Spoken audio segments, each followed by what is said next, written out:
What's up mga kababayan? News that matters here. Dito sa video natin ngayon ay ating panoorin itong mga nagbabagang balita. Talagang gagawin nila ang lahat. Mapasama lamang ang imahe ng mga Duterte at politika nito ng bangag administrasyon. Paano ba naman kasi mga kababayan? May ginagawang pambabaluktot, no? Itong PNP ngayon na gusto nila gawing legal na ang paggamit ng droga para sa mga taong nagtatrabaho ng panggabi. Naku naman po. Na ngayon parang ginagawang legal na, no? Ang paggamit ng pulburon sa mga tricycle driver, jeepney driver, security guard, call center agents, at anumang trabaho na pang night shift di umano. Na anong klaseng utak ang meron ka, PNP Chief Marbil, at bakit hinayaan mo na ganito ang mangyari? Na hindi mo ba naisip na sa simpleng statement mo maapektuhan ang kinabukasan ng mga kabataan? Na anong isipin na lang nila na okay lang ang umithit ng pulburon as long as nagtatrabaho sila ng panggabi? Grabe naman yan.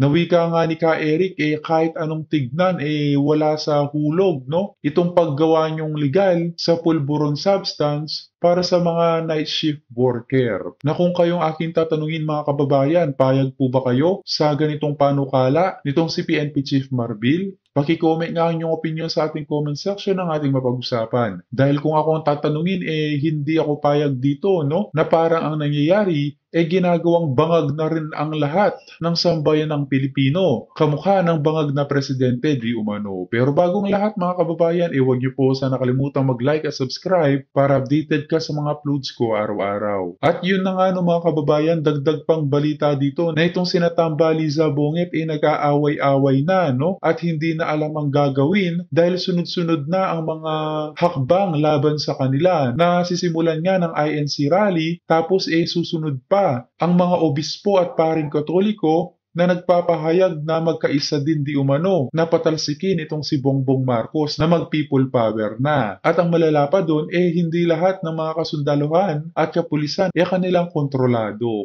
Mukhang mapapaaga ang pag-impeach nga sa kanila kung kaya't ganyan na pala sila naghahanda mga kababayan. Kung kaya naman hindi ko na patatagalin pa, heto na ang buong video.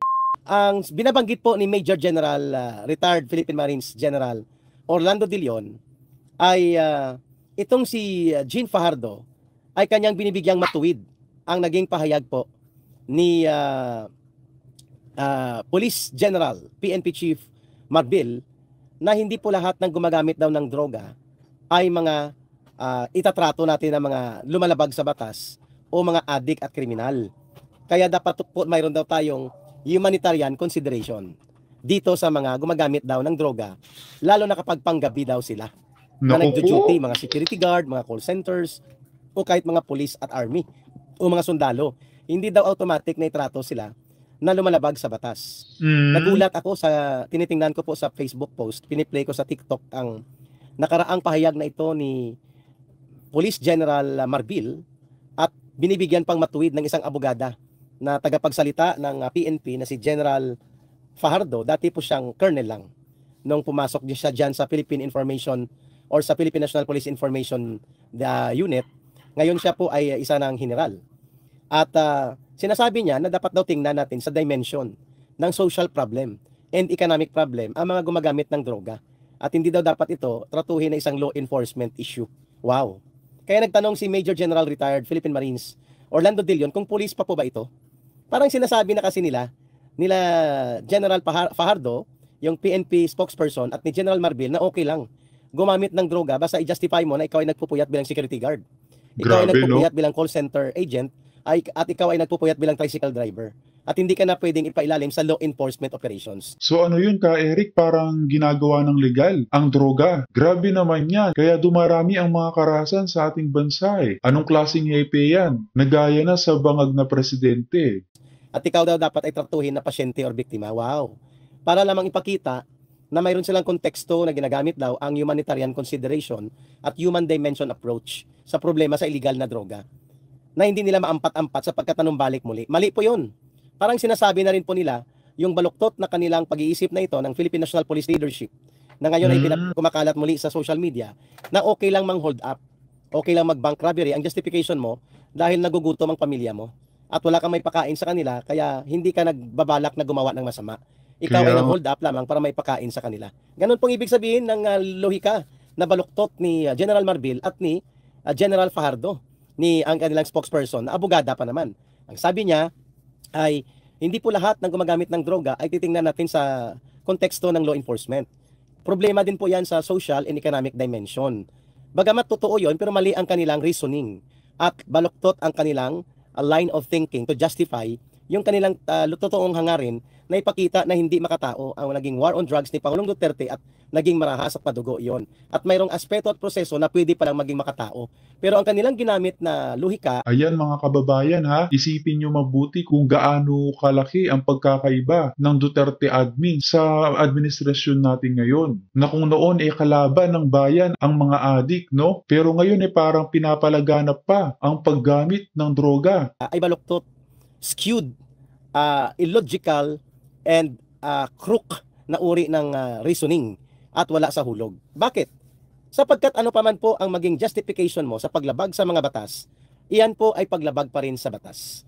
Kahit sabihin mo na nagugutom ang anak mo, nagugutom ang iyong pamilya, kaya ka nang hold up, kaya ka nakapatay ng taxi driver, kaya ka pumasok sa bangko, nag-bank robbery ka, o kaya nang kidnap ka dahil gusto mo lamang may pakain sa pamilya mo at may bibigay kang pag-aaral at pangbayad tuition sa anak mo. Hindi lahat ng kriminal, ganun na rin pong gagawin nila at magiging line of reasoning. Chip, pasensya na po hindi mo ako pwedeng hulihin sapagkat hindi pa ako lumabag sa batas sa kagustuhan ko. Ako po ay gumawa ng pang-hold up sa bangko, ako po ay gumawa ng pagpatay, nag-akyat bahay po ako, nakapatay pa ako ng may-ari ng bahay sapagkat ayaw nilang ibigay ang kanilang pera at mga kagamitan na gusto ko lang naman ay may pagbili ko yon para may pang-tuition ng anak ko at may pangpagamot sa ospital. Di kung lahat ng ganun ang magiging reasoning na yan ay may social and economic dimension, lahat ng krimen pala ay exempted sa law enforcement. Yun bang ibig mong sabihin, Attorney General Jean Fajardo? Yan bang gusto nyong ipahiwatig sa droga? Just because you want to attack the integrity of the program on war on drugs of former President Rodrigo Duterte, na hindi makatao yon ay isang malaking grand enterprise ng mga kriminal at isang conspiratorial program to commit crimes. Yung war on drugs na yon, gusto nyong palabasin na kayo ay makatao. Correct. By saying na hindi lahat ng dimension at aspeto ng drug war problem o ng drug problem sa Pilipinas ay law enforcement lamang ang tinitingnan. While that may be correct on one aspect, but the logic and the line of reasoning that you are using is crooked and distorted. Kaya mali. Klaro? Ang mali ay mali, ang krimen ay krimen. Kaya nga may batas. Kaya nga may Anti-Dangerous Drugs Act tayo na mga paglabag at mayroon tayong illegal drugs problem dahil nga may batas na nilalabag. Si Saldi po ba kaliwa? Yan hindi po. Pero siya po ay lumilinya din sa mga CPP, NPA, NDF for the purposes of business retention sa Bicol. Pero hindi po siya CPP, NPA, NDF. So ibalik ko lang po doon sa discussion na yun na very dangerous po at nakakabahala ang ganong line of thoughts at ang ganong reasoning sa pamunuan ng Philippine National Police na i-justify nila na hindi puro law enforcement problem ang gumagamit ng droga. Sapagkat daw kapag ikaw ay nagpupuyat na maging tricycle driver, mamasada ka, mag-duty ka bilang security guard, mag-duty ka bilang guest relations officer o GRO sa panggabi na mga duty sa nightclub o sa mga bar, at kapag nag-call center work ka, at kapag ikaw ay sundalo at pulis na naka-duty panggabi, okay lang magdroga ka. Kasi yan ay may social dimension na kailangan mo manatiling puyat at gising. Wow! Palakpak! Wow na wow! Kaya pala, biglang sumirit ang krimen at mga paglabag sa Dangerous Drugs Act dahil sa ganitong lohika. Baka gusto ng presidente maging bangag na ang lahat, no? Na hindi lang siya ang nagpupulburon, kundi pati ang mga men in uniform na at ang mga ordinaryong mamamayan. Kumbaga damay-damay na. Saan patutungo ang bansang Pilipinas kung ganito na lang lagi? Kailangan na talaga maibalik ang mga Duterte sa loob ng Malacanang, mga kababayan. Ng mga namumuno sa kapulisan.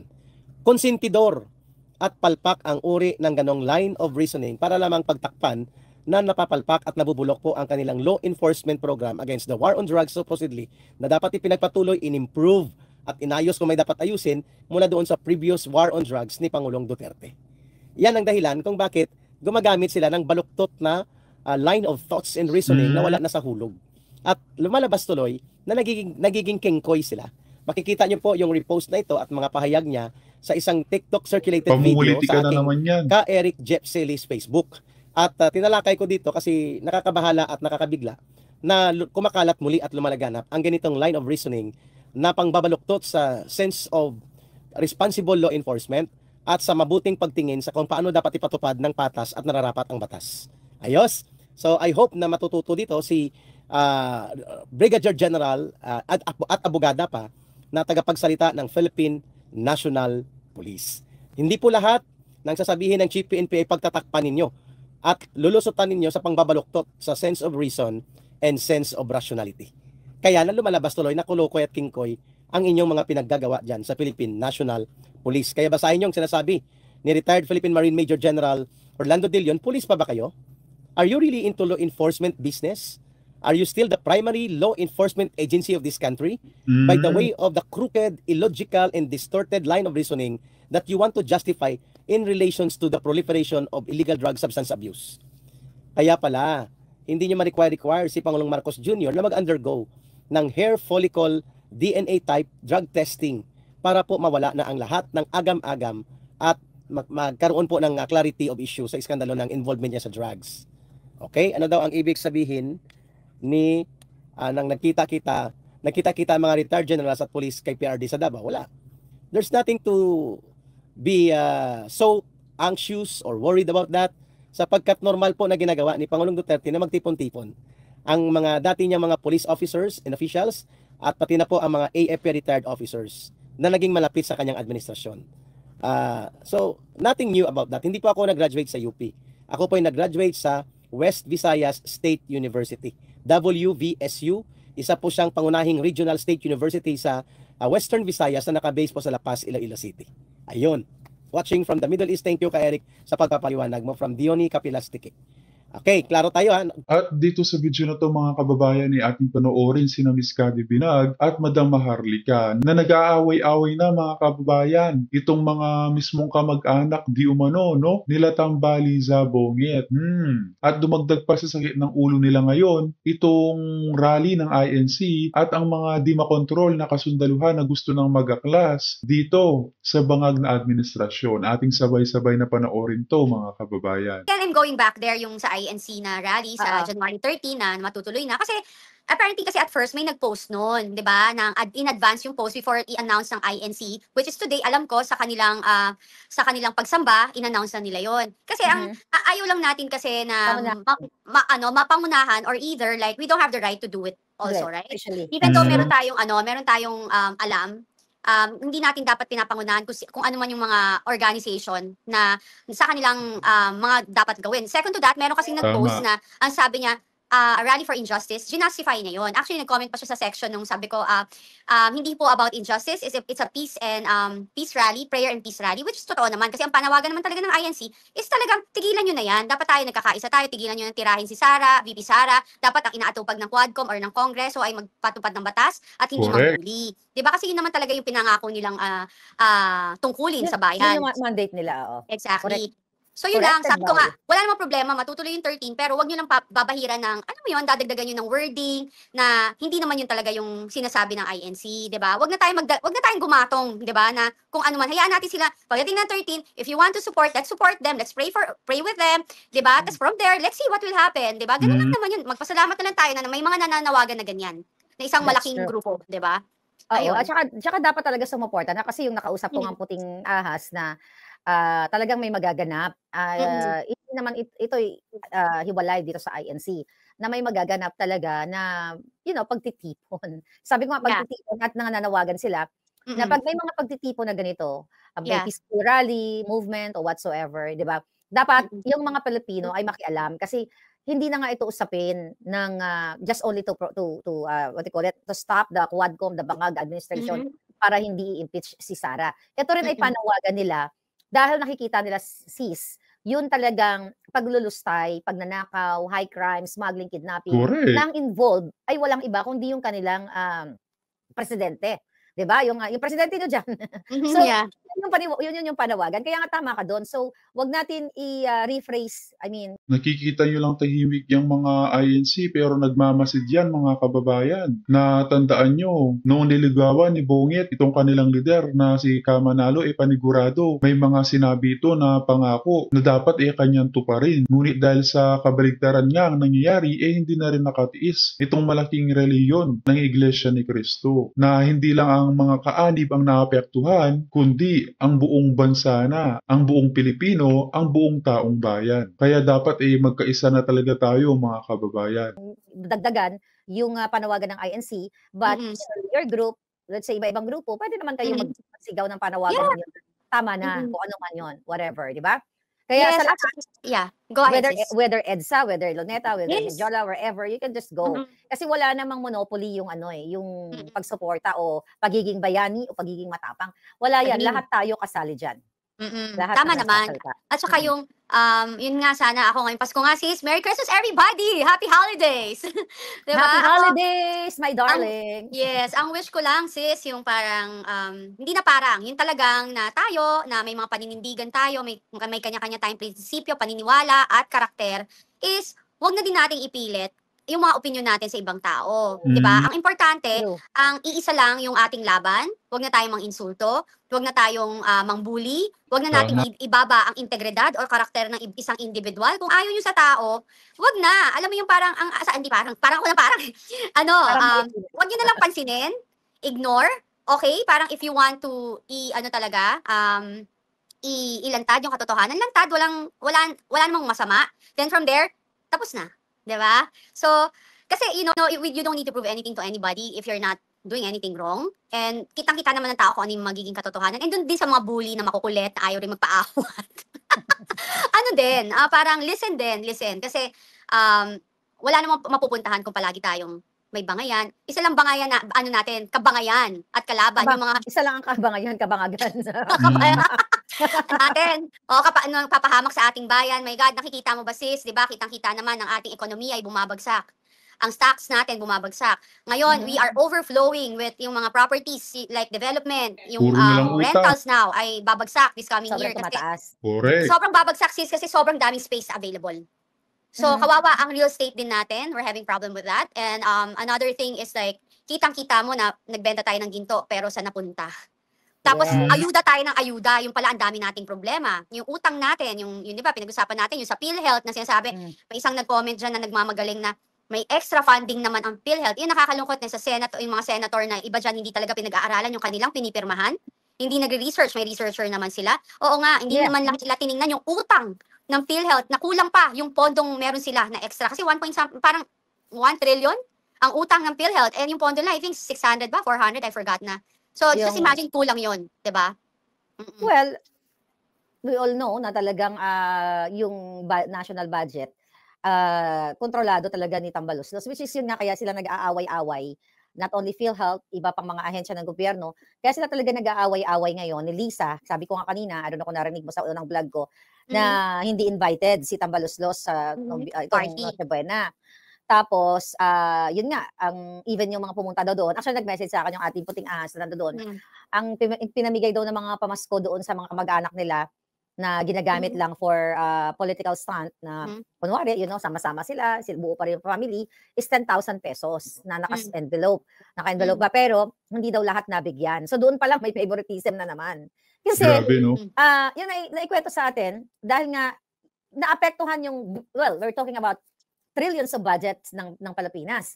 So kaya sila nag-aaway, si Lisa Tanas at si Tambaluslos. Tandaan natin na alam mo yan, na si Bongbong Bangag, wala naman talagang kamay na bakal yan or decision making. Yes. Wala siyang decision making kasi si Lisa lahat ang nagpapatakbo. So ang nangyari daw, away-away sila dahil nga sa Kaban ng Bayan. Tapos doon sa party nila kagabi, November, Noche Buena, ay hindi lahat nabigyan na kamag-anak. Kasi si Imelda yung nagbigay ng pera. So supposedly equal dahil normal lang naman yung magbigay ng pera. Actually, kahit hindi magnakaw sila Bangag, kahit hindi sila magnakaw, even yung mga pera na ngayon sa kasalukuyan, yung mga nanakaw na nila noong nakaraan, they can afford to give 10,000 pesos each sa kanilang mga kamag-anak at maliit lang yan. Kaso lang, likas na, ang sabi sa atin ng puting ahas, likas na greedy si Marcos Jr. at si Lisa, hindi rin lahat nabigyan ng pamasko dun sa Malacanang. So I feel sorry dun sa mga kamag-anak na hindi naman ganun ka. Well, siguro kasi, siguro naman kasi sis, ang spirit ng Christmas, even you have money, once na nabigyan ka ng regalo, kahit 1,000 yan, 2,000, iba yung feeling Kasi Christmas, right? So, ang nangyari daw doon, sa Noche Buena, hindi patas. Hindi lahat nabigyan kasi kulang na raw ng pera. 'Di ba? Yes. Hindi nabigyan ng exact, kumbaga hindi siguro Mm. na bilang or whatever. Mm. So doon mo makikita na maaari yung nabigyan ng tigka 10,000 na pamasko, mga bata lang Mm. siguro na mga kamag-anak, then yung iba, initsyapwera na lang. So yun, anong punto na gusto kong itumbok dito, sister? Na Mhm. even within the family, talagang merong favoritism na kung sino lang yung kasabwat ni Lisa siguro na itong pamilya 1, family A, B, C, D, F, G, eto mukhang nakakasabwat ko to sa mga Mas okay nga yan, Madam Harlika, nang sila-sila mismo ay mag-away-away na, no? Baka di natin alam, isa sa mga kamag-anak nila ang magsingaw, no, sa bako na nalalaman niya dito kina Tambali sa Bongit. Di another pasabog na naman yon, Madam Harlika, Miss Cathy Binag. mga Mm. eksena ng smuggling, kidnapping, whatever. O ito, dapat yan bigyan ng sobre. So talagang hindi pantay-pantay. Ito'y nagsasalamin na ganun din yung pagtrato sa mga Pilipino na hindi pantay-pantay. Right? Correct. Kasi Tama, like, tama. yun lang yung ano ko doon, sis. Yes, go ahead, sis. Bale, you can see that naman, very selective. Decision making very selective. Kapag hindi sumasang-ayon sa kanilang mga kagustuhan, they don't like it.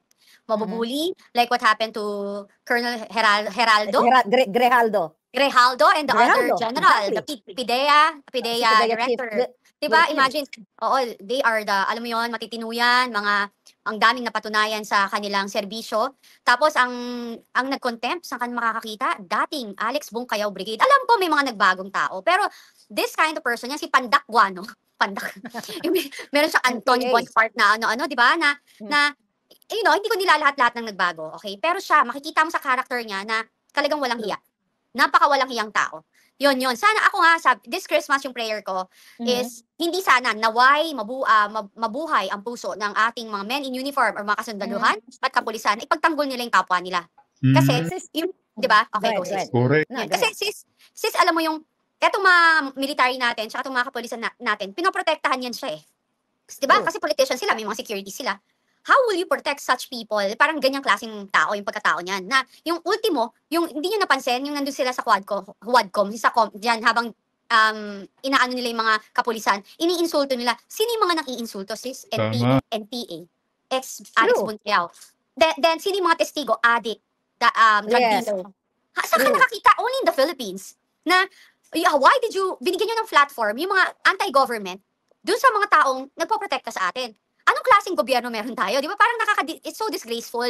Nakakababa ng moral at saka integridad. Tsaka na-demoralize talaga ang mga kasundaluhan at saka kapulisan. Correct, Miss Cathy Binag. Sana talaga pumilos na ang ating mga men in uniform, no? At huwag nila pabayaan ang kanilang kasamahan na contempt, no? Nitong mga pulpul na tuwad ko. Kawawa naman sila. Sa pinagagawa nila. Ngayon, right now, what's happening now, sila may kasalanan. So, wag nila sisihin na, kasi binibira kami left and right. No, you're doing it. You're doing it to yourself. You're so confident. Kayo lahat dyan, sobra kayong confident to do your thing. Yung pagpamimigay nyo ng ayuda, yung akap nyo and everything, then you're pinagtatanggol nyo yung mga mali.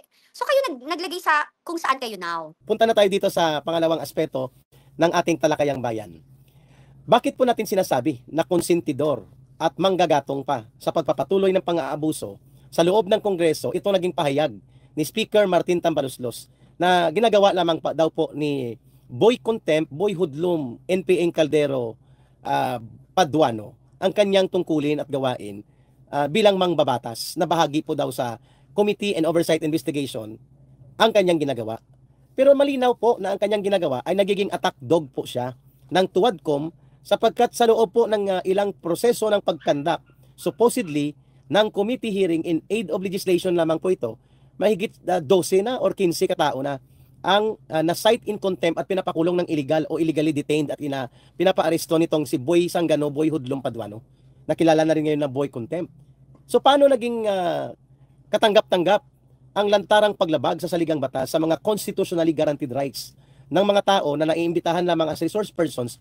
Paano mabibigyan, matuwid yan ni Speaker Tambaluslos, Martin Romualdez, na yan ay bahagi ng kanyang gawain na labagin ang mga constitutional rights ng mga tao na iniimbita para doon maging resource person sa loob nila sa Kongreso?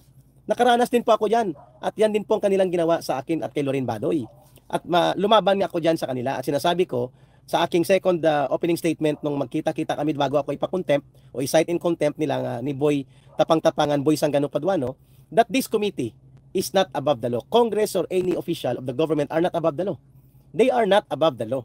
and the constitutional rights of the people invited as resource persons ay nandyan po doon sa konstitusyon na nakasaad na hindi pwedeng no person shall be deprived of life, liberty, and property without the due process of law. Paano nangyayari yan? Na ang ginagawa ni Boy Tapang-Tapangan, Boy Contempt Hoodlum, na si Paduano, umabot na po sa 15 halos, or between 12 to 15 ang na-cite in contempt dahil sa kanya. Garapalan talaga Mayo Sonyo.